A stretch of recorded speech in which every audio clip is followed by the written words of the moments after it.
देखिए अंतर्वेदी आग्नेय चट्टान और परतदार चट्टान, ठीक है।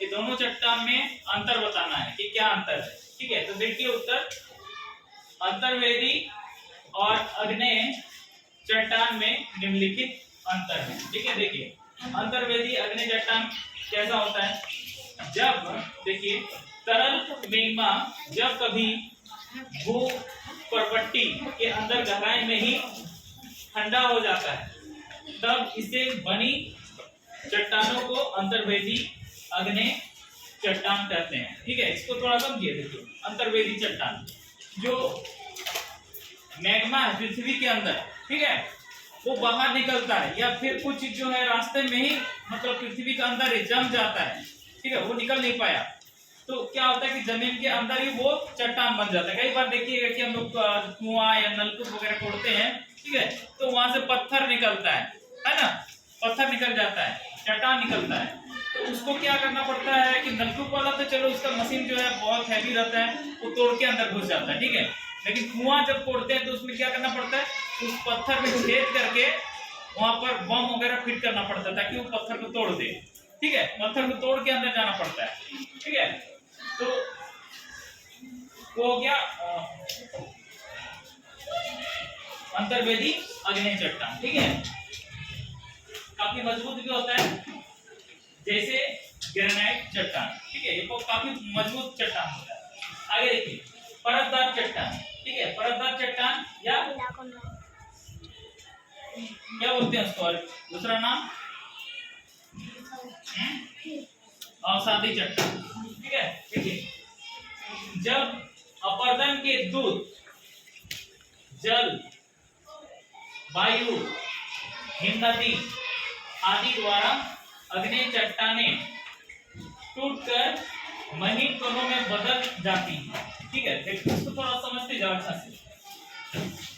अपर्दन के दूत क्या है, किसी भी चीज को उड़ा के बहा के ले जाने का जो काम करता है, ठीक है। तो इसमें देखो जल कैसे काम करता है, जब बारिश होता है तो पानी पूरा बहता है, ठीक है, नदी का पानी भर जाता है, तो वो आसपास जो चट्टान होगा उसको तोड़ेगा, या फिर देखो हम लोग जो गांव घर में तो कहीं से पानी बह के वो जाता है, ठीक है, नदी नाला होते हुए उसके रास्ते में जो भी मिलता है उसको पत्थर उसको तोड़ते हुए हो जाता है। या मान लो कि कोई चट्टान है, बड़ा पहाड़ है, ठीक है, वहां भी बारिश हो रहा है, तो क्या होता है गर्मी के दिन में चट्टान जो है फैल जाता है क्योंकि उसमें कुछ खनिज है, ठीक है, फैल जाता है। फिर उसके बाद क्या होता है कि बारिश में फिर से गर्मी के बाद ठंडा आता है, ठीक है ना, नहीं गर्मी के बाद आपका बारिश आएगा, फिर ठंडा आएगा, ठंडा में क्या होगा सिकुड़ जाएगा, सिकुड़ जाएगा तो क्या होता है कि हम लोग का ठंडा के दिन में जैसे शरीर फटता है ना, तेल वगैरह लगाना पड़ता है या क्रीम लगाते हैं तब जाके वो ठीक रहता है। जैसे होंठ देखिएगा, होंठ सब फट जाता है, तो उसी तरह का उसमें भी दरार आ जाता है, ठीक है, वो फट जाता है। तो क्या होता है कि जब बारिश होता है तो उसमें वो पानी घुस जाता है, ठीक है, और वो जम जाता है और धीरे धीरे वो उस पत्थर को भी तोड़ देता है, ठीक है, टूट जाता है, उसके बाद छोटा छोटा टुकड़ा होने लगता है, पत्थर बनेगा, गिट्टी बनेगा और बालू बन जाता है, ठीक है। तो वही सब चीजें, ये पानी के साथ बालू भी बढ़ता है, मालूम है सबको, है ना। साथ में देखिए इधर है आपका वायु, वायु मतलब हवा, हवा में भी जो छोटा छोटा बालू होता है वो सब उड़ता है ना, छोटा बालू। हिम नदी जो बर्फ का नदी है, ठीक है, उसमें भी ये सारा चीज मैंने फिसल के बह जाता है। आदि द्वारा आग्नेय चट्टान टूटकर, ठीक है, ये सब देखो आग्नेय चट्टान जो मजबूत था, ठीक है, वो भी टूट कर क्या हो गया महीन कणों में बदल जाता है, ठीक है। इन छोटे कणों को अवसाद कहते हैं, ठीक है, अवसाद करते हैं मतलब वो क्या हो गया करते कि जो जमा हो गया छोटा छोटा, ठीक है, वो अवसाद हो गया जैसे बलुआ पत्थर, ठीक है।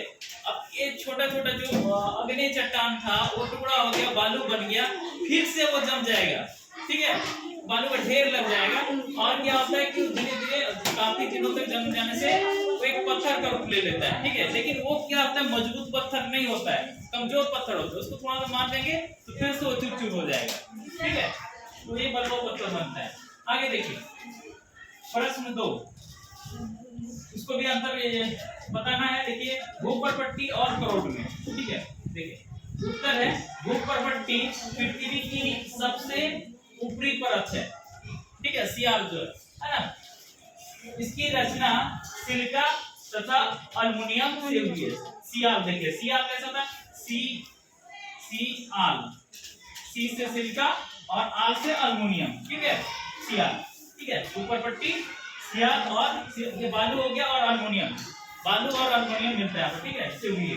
क्रोट का निर्माण कैसे हो, देखिए, पृथ्वी के केंद्रीय परत क्रोट की गहराई 6371 किलोमीटर तक है, 6371 किलोमीटर तक है, बीच में जाना, ठीक है। और अगर यदि आर पार चले जाना पृथ्वी से तो इसको 2 से गुना कर दो, है ना, कितना होगा 1200, नहीं सॉरी 12,700 कुछ होगा, ठीक है ना, 42 ऐसा कुछ होगा। आगे देखिए, तो